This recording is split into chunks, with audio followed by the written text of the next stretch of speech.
Jai Guruji, Om Sai Ram. Shukrana Guruji for giving me this seva. Welcome everyone who wants to watch this. We are now reading Sai Satcharitra chapter 3. Sai Baba Sanction and Promise, Assignment of Work to Devotees, Baba's Story as Beacon, His Motherly Love, Rohila Story, His Sweet Nectar, and nectar-like words. Sai Baba's Sanction and Promise.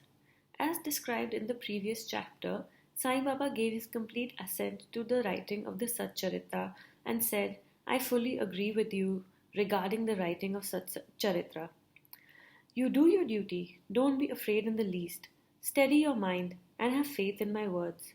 If my leelas are written, the avidya will vanish, and if they are attentively and devoutly listened to, the consciousness of the worldly existence will abate, and strong waves of devotion and love will rise up, and if one dives deep into my leelas, he would get precious jewels of knowledge. Hearing this, the author was much pleased, and he at once became fearless and confident, and thought the work was bound to be a success. Then turning to Shama, who is Madhavrao Deshpande, Sai Baba said, If a man utters my name with love, I shall fulfill all his wishes, increase his devotion, and if he sings earnestly my life and my deeds, him I shall beset in front and back and on all sides. Those devotees who are attached to me, heart and soul, will naturally feel happiness when they hear these stories. Believe me, that if anybody sings my leelas, I will give him infinite joy and everlasting contentment. It is my special characteristic to free any person who surrenders completely to me and who does worship me faithfully and who remembers me and meditates on me constantly. How can they be conscious of worldly objects and sensations who utter my name, who worship me, who think of my stories and my life, and who thus always remember me? I shall draw out my devotees from the jaws of death. If my stories are listened to, all the diseases will be got rid of. So, hear my stories with respect and think and meditate on them.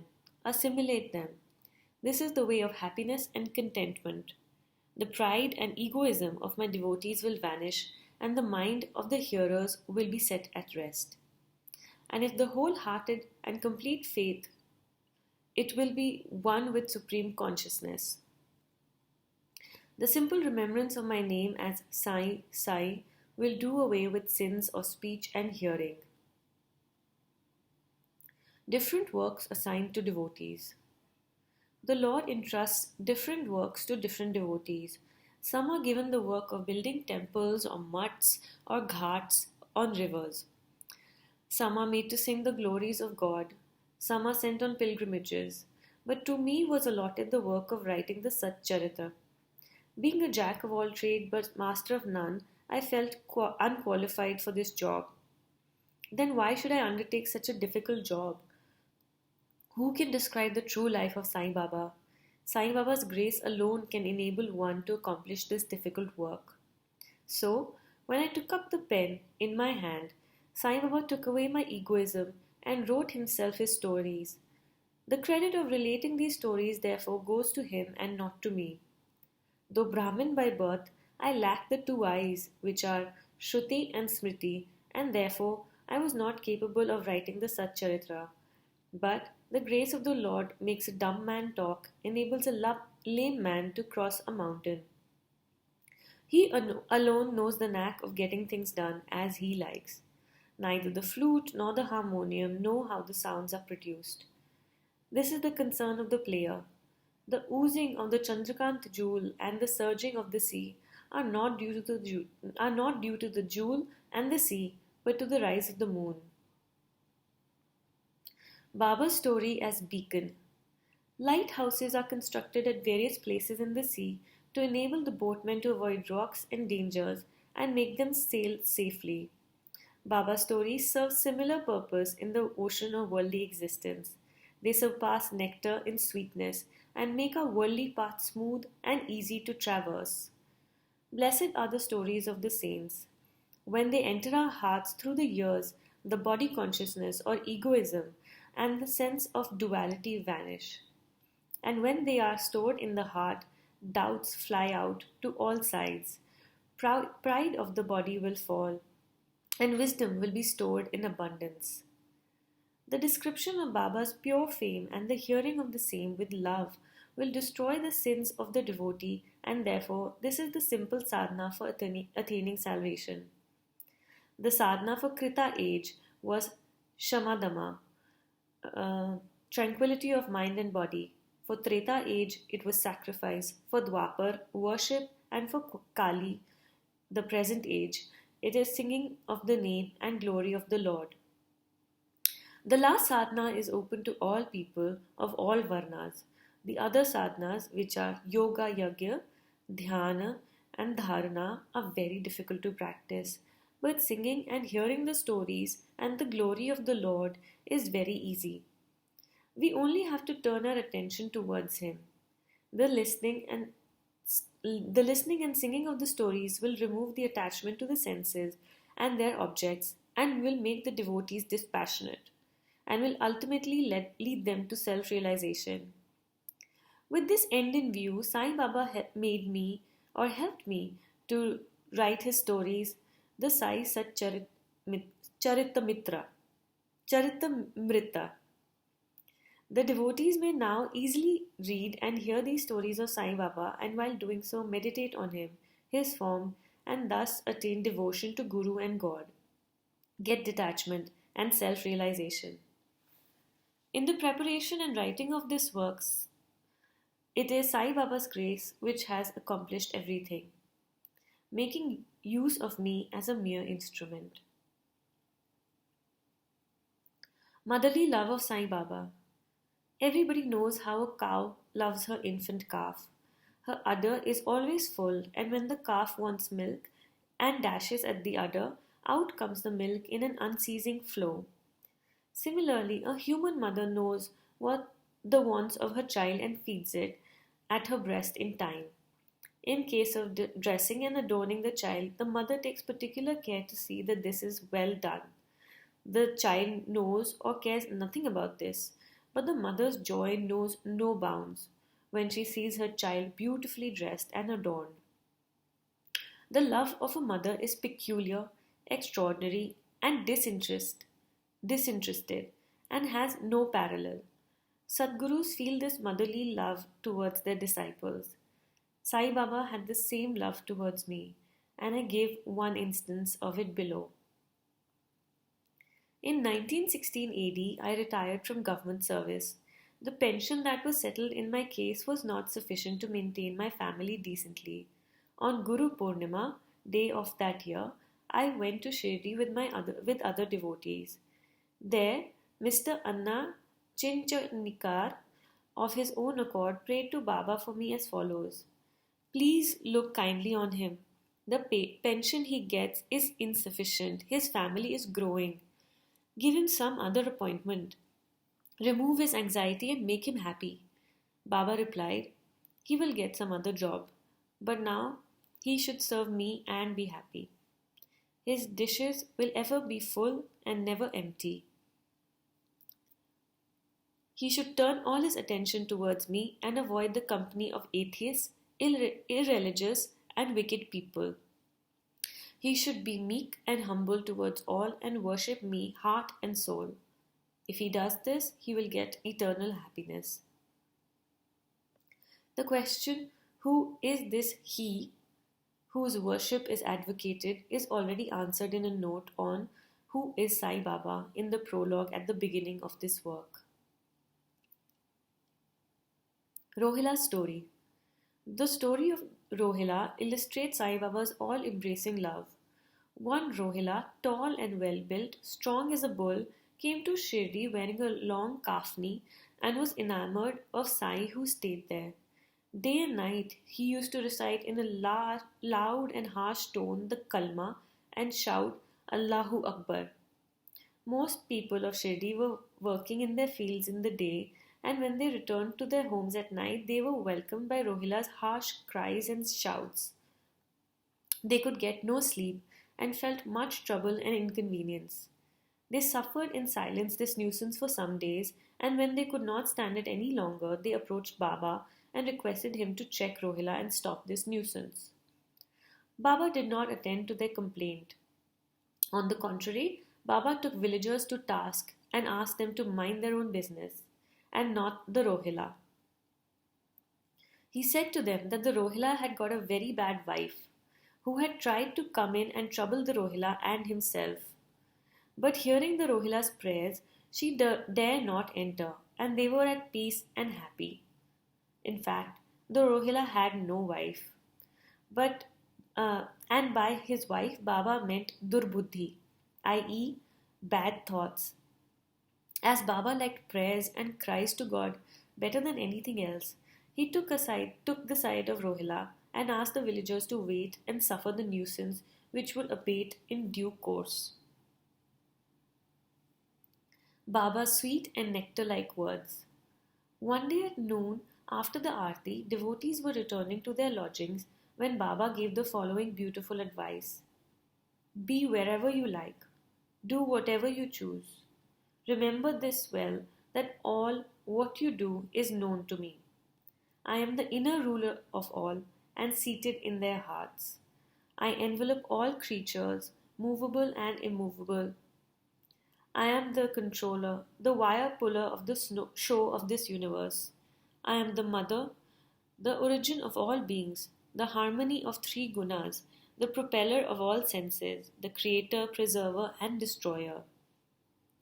Nothing will harm him who turns his attention towards me, but Maya will lash or whip him who forgets me. All the insects, ants, the visible, movable, and immovable world is my body or form. Hearing these beautiful and precious words, I at once decided in my mind to serve no man henceforward but my Guru only. But the reply of Baba to Anna Chincha Nikkar's query that I would get some job began to revolve in my mind, and I began to think whether it would come to happen.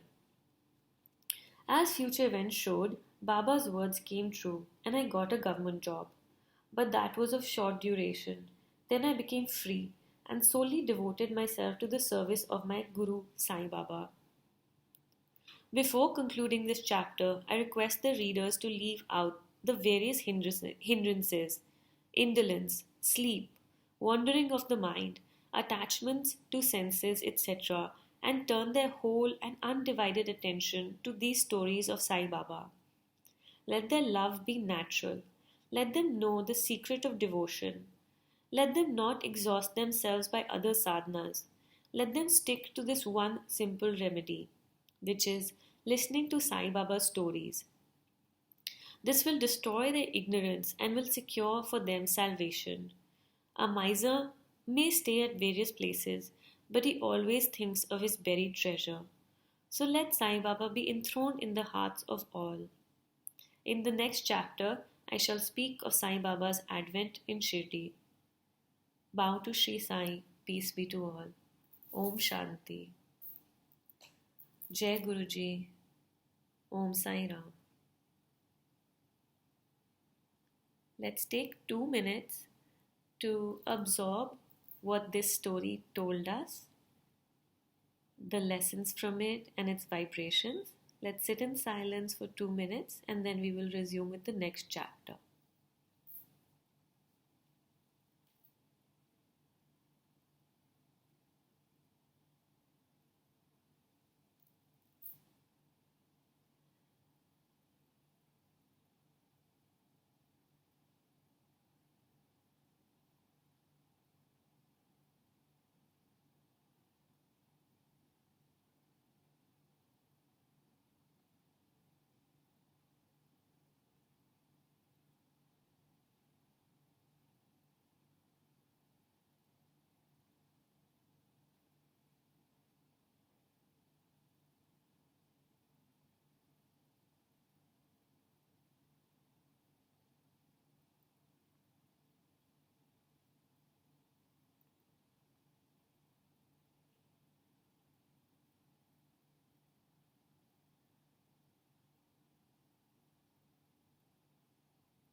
Let us thank God for giving us such a simple sadhana to just think of His name, listen to His stories, and attain salvation, harmonize our three gunas, our restlessness. Let's thank God for this little remembrance to sacrifice our sleep, which is perfectly timed, a great message at a great time.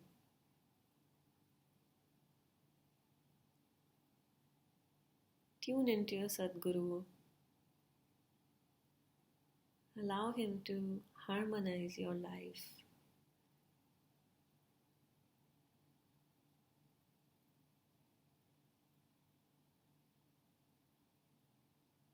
Sit straight.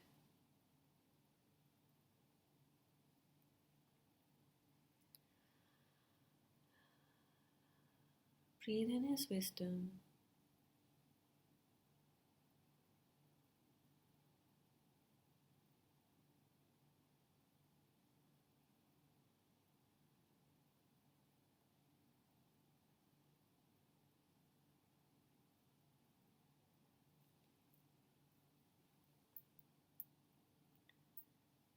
Okay, we will now resume.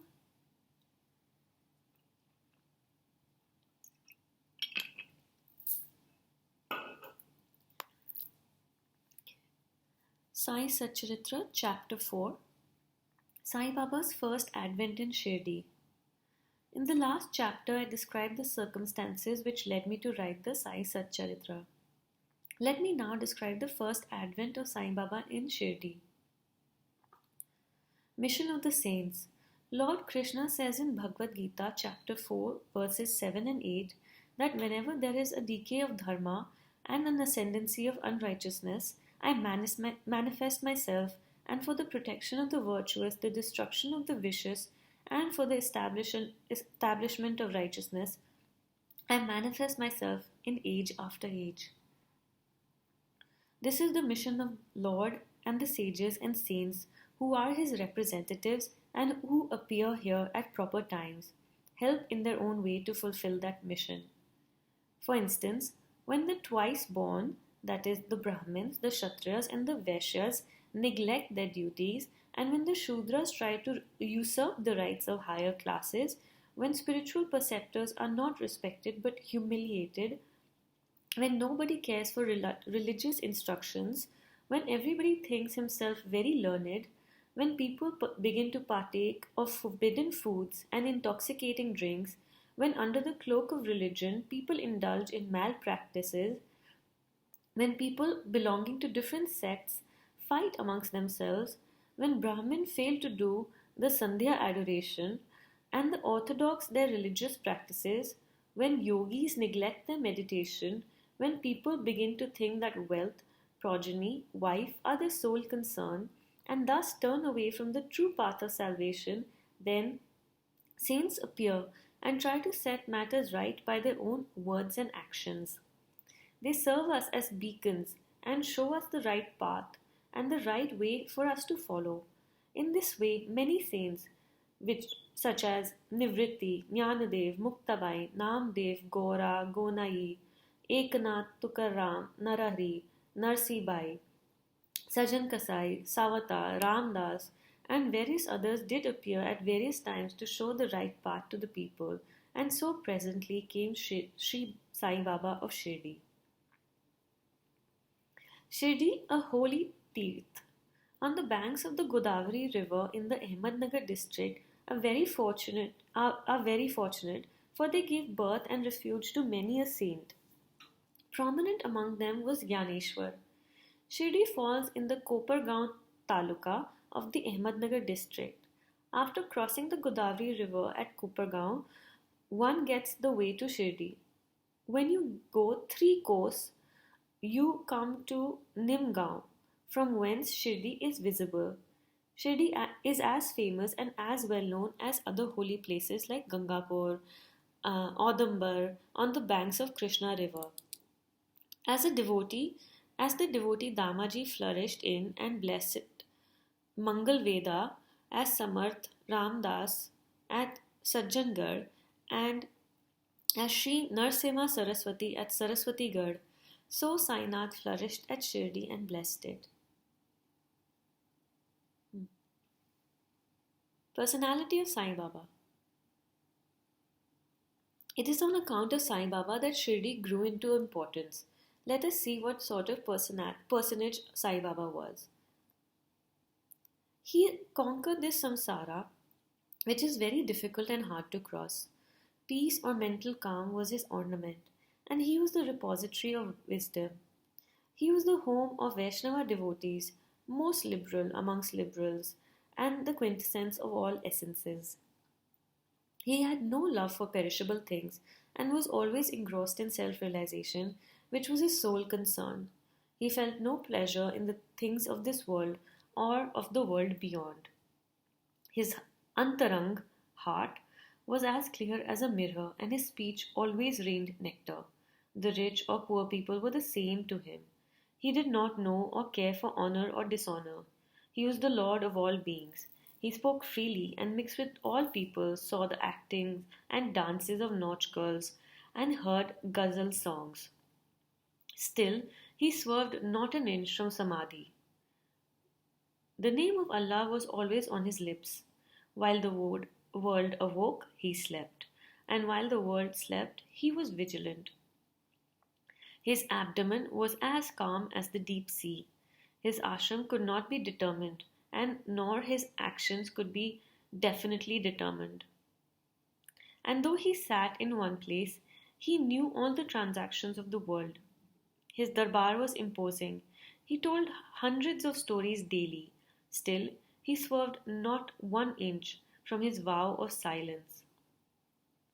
He always leaned against the wall in the masjid or walked morning, noon, and evening towards the Lendi and Chavadi. Still, he at all times abided in the self. Though a siddha, he acted like a sadhaka. He was meek, humble, and egoless, and pleased all. Such was Sai Baba, and as Sai Baba's feet treaded the soil of Shirdi, it attained extraordinary importance. As Janeshwar elevated Alandi, Eknath did to Paithan, so Sai Baba raised Shirdi. Blessed are the grass leaves and stones of Shirdi, for they could easily kiss the holy feet of Sai Baba and take their dust on their head. Shirdi became to us devotees another Pandharpur, Jagannath, Dwarka, Kashi, Rameshwar, Nasik, Trambakeshwar, Ujjain, and Mahakaleshwar or Mahabaleshwar Gokarn. Contact of Sai Baba in Shirdi was like a Veda and Tantra. It quieted our samsara, worldly consciousness, and rendered self-realization easily. The darshan of Sri Sai was our yoga sadhana, and talk with him removed our sins. Shampooing his legs was our bath in the Triveni Prayag, and drinking the holy water of his feet destroyed our desires. To us, his commands were Vedas, and accepting his udi, which is eating his sacred ashes, and prasad was all purifying. He was our Sri Krishna and Sri Ram, who gave us solace, and he was our Para Brahman. He was himself beyond the pair of dwandas, never dejected nor elated. He was always engrossed in his self as existence, knowledge, and bliss. Shirdi was his center, but his field of action extended far wide to Punjab, Calcutta, North India, Gujarat, Dhaka, and Konkan. Thus, the fame of Sai Baba spread far and wide, and people from all parts came to take his darshan and be blessed. By mere darshan, minds of people, whether pure or impure, would become at once quiet. They got here the same sort of unparalleled joy that devotees get at Pandharpur by seeing Vitthal Rakhumai. This is not an exaggeration. Consider what a devotee says in this respect. Dictum of Goli Buva. A old devotee by name Goli Buva, aged about 95 years, was a Varkari of Pandhari. He stayed 8 months at Pandharpur and 4 months, uh, July to November, on the banks of Ganges. He had an ass with him for carrying luggage and a disciple as his companion. Every year he made his wari or trip to Pandharpur and came to Shirdi to see Sai Baba, whom he loved the most. He used to stare at Baba and say, "This is Pandharinath Vitthal incarnate, the merciful Lord of the poor and helpless." This Goli Buva was an old devotee of Vithoba and had made many a trip to Pandhari, and he testified that Sai Baba was real Pandharinath. Vitthal himself appeared. Sai Baba was very fond of remembering and singing God's name. He always uttered Allah Malik, and in his presence made others sing God's name continuously day and night for 7 days. This is called Nama Sapta. Once he asked Das Ganu Maharaj to do the Nama Sapta. He replied that he would do it, provided he was assured that Vitthal would appear at the end of the 7th day. Baba, placing his hand on his breast, assured him that certainly Vitthal would appear, but that the devotee must be earnest and devout. The Dankapuri of Thakurnath and Pandhari of Vitthal and Dwarka of Richod is here. One need not go far to see Dwarka. Will Vitthal come from some outside place? He is here. Only when the devotee is bursting with love and devotion, Vitthal will manifest himself here in Shirdi. After the Sapta was over, Vitthal did manifest himself in the following manner. Kaka Sahib Dikshit was, as usual, sitting in meditation after the bath, and he saw Vitthal in a vision. When he went at noon for Baba's darshan, Baba asked him point blank, "Did Vitthal Patil come? Did you see him? He is a very truant fellow.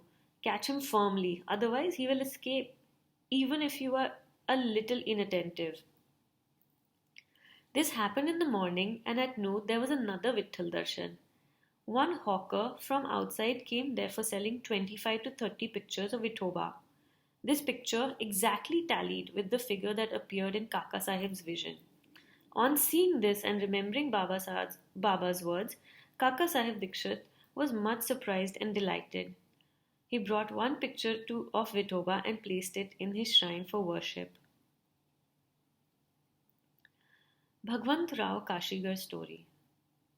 How fond was Baba of Vitthal worship was illustrated in Bhagwant Rao Sagar's story.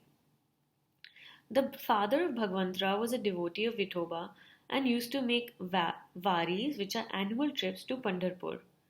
He also used an image of Vithoba at home, which he worshipped. After his death, the son stopped everything, the pilgrimage, the worship, and Shraddha ceremony, etc. When Bhagwant Rao came to Shirdi, Baba, on remembering his father, at once said, "His father was my friend, so I dragged the son here. He never offered Nivedya, and so he starved Vitthal in me. So I brought him here. I shall remonstrate him now and set him to worship." Das Ganu's bath in Prayag. The Hindus think that a bath in the holy Tirth of Prayag, where the Ganga and Yamuna meet, is very meritorious, and thousands of pilgrims go there at periodical times to have a sacred bath there. Once, Das Ganu thought that he would go for a bath in the Prayag as well, and came to get Baba's permission for doing so. Baba replied to him, "It is not necessary to go so long. Our Prayag is here, believe me." Then, wonder of wonders, when Das Ganu placed his head on Baba's feet, out came or flowed streams of Ganga, Yamuna water from both toes of Baba. Seeing this miracle, Das Ganu was overwhelmed with feelings of love and adoration and was full of tears. Inwardly, he felt inspired, and his speech burst forth into a song in praise of Baba and his Leelas. Immaculate Conception of Sai Baba and his first advent in Shirdi. Nobody knew the parents, birth or birthplace of Sai Baba. Many inquiries were made, many questions were put to Baba and others regarding these items, but no satisfactory answer or information had been obtained. Practically, we know nothing about these matters. Namdev and Kabir were not born like ordinary mortals. They were found as infants in mother of pearls. Namdev being found on the bank Bhimrati river by Gonai and Kabir on the bank Bhagirathi river by Tamal. Similar was the case with Sai Baba. He first manifested himself as a young lad of 16 under a neem tree in Shirdi for the sake of bhaktas. Even then, he seemed to be full of the knowledge of Brahman. He had no desire for worldly objects even in dream. He kicked out Maya, and Mukti was serving at his feet. One old woman of Shirdi, the mother of Nana Chopdar, described him thus. This young lad, fair, smart, and very handsome, was first seen under neem tree seated in an asan. The people of the village were wonderstruck to see such a young lad practicing hard penance, not minding heat or cold. By day he associated with none, by night he was afraid of nobody. People were wondering and asking whence this young chap had turned up. His form and features were so beautiful that a mere look endeared him to all. He went to nobody's door, always sat near the neem tree. Outwardly he looked very young, but by his actions he was a great soul. He was the embodiment of dispassion and was an enigma to all. One day it so happened that god Khandoba possessed the body of a devotee and people began to ask him, Deva, you please inquire what blessed father's son is this lad and whence did he come? God Khandoba asked them to bring a pickaxe and dig in a particular place. When it was dug, bricks were found underneath a flat stone. When the stone was removed, a corridor led to a cellar where cow-mouth shaped structures, wooden board, necklaces were seen. Khandoba said this lad practiced penance here for 12 years. Then the people began to question the lad about this. He put them off the scent by telling them it was his guru's place, his holy watan, and requested them to guard it well. The people closed the door as before. The Ashwatha and Adambar trees are held sacred. Baba regarded this neem tree equally sacred and loved it most. Mahalasapati and other Shij devotees regarded this site as the resting place, the Samadhi sthana of Baba's Guru, and prostrate before it. The Three Vadas. 1. The site of the neem tree and surrounding space was bought by Mr. Hari Vinayak Sathe, and on this site a big building style Sathe's Vada was erected. This Vada was the sole resting place for pilgrims who flocked there. A par, which is a platform, was built around the neem tree with lofts with steps were constructed. Under the steps there is a niche facing south and devotees sit on the platform facing north. It is believed that he who burns incense there on Thursday and Friday evenings will, by God's grace, be happy. This vada was old and dilapidated and wanted repairs. The Sansthan has made necessary repairs, additions and alterations now. 2. Then after some years, another vada, Dikshit's vada, was constructed. Kaka Sahib Dikshit, a solicitor of Bombay, had gone to England. He had injured his leg there by accident. The injury could not be gotten rid of by any means. Nana Sahib Chardorkar advised him to try Sai Baba. So he saw Sai Baba in 1909 AD and requested him to cure rather the lameness of his mind than of his leg. He was so much pleased with the darshan of Sai Baba that he decided to reside in Shirdi, so he built a vada for himself and other devotees. The foundation of this building was laid on 10 December 1910. On this day, two other important events took place. Mr. Dada Sahib Khaparde was given permission to return home and the night aarti and chavdi was commenced. The vada was complete and was inhabited on the Ram Navami day in 1911 with due rites and formalities. 3. Then another vada or palatial mansion was put up by the famous millionaire Mr. Booty of Nagpur. Lots of money was spent on this building, but the entire amount was well utilized, as Sai Baba's body is resting in this vada, which is now called the Samadhi Mandir. The site of this mandir had formerly a garden which was watered and looked after by Baba. The three Vadas thus sprang up, where there were none formerly. Of these, Sathes Vada was most useful to all in early days. The story of the garden attended to by Sai Baba with the help of Vaman Tapya and the temporary absence of Sai Baba from Shirdi and his coming again to Shirdi with the marriage party of Chand Patil, the company of Devidas, Janki Das, Ganga Hir, Baba's wrestling match with Mohtin Tamboli, residence in Masjid, love of Mr. Dengale, and other devotees and other incidents will be described in the next chapter. Bow to Sri Sai, peace be to all. Om Shanti. Jai Guruji, Om Sai Ram. Let's take a few minutes to absorb the meaning, the lessons, and the beauty of this chapter. Let's sit in silence for 2 minutes.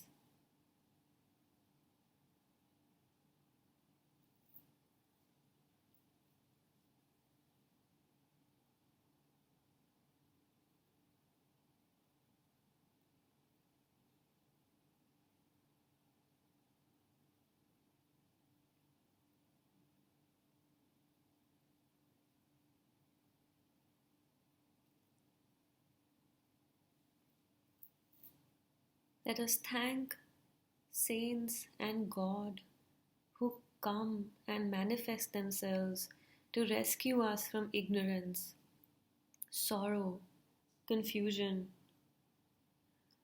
Let's give gratitude for times when people took it casually that God used to manifest himself, that God Khadoba himself took a human body and talked to them, answered their questions. Many of us know what that might be like.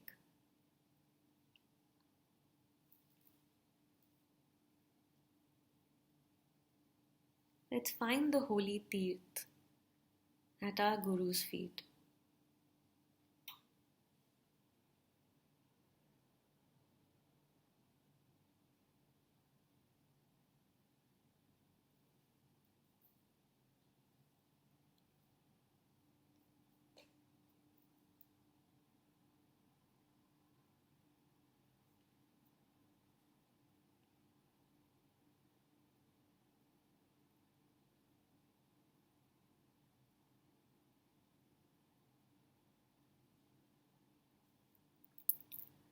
Jai Guruji, Om Sai Ram.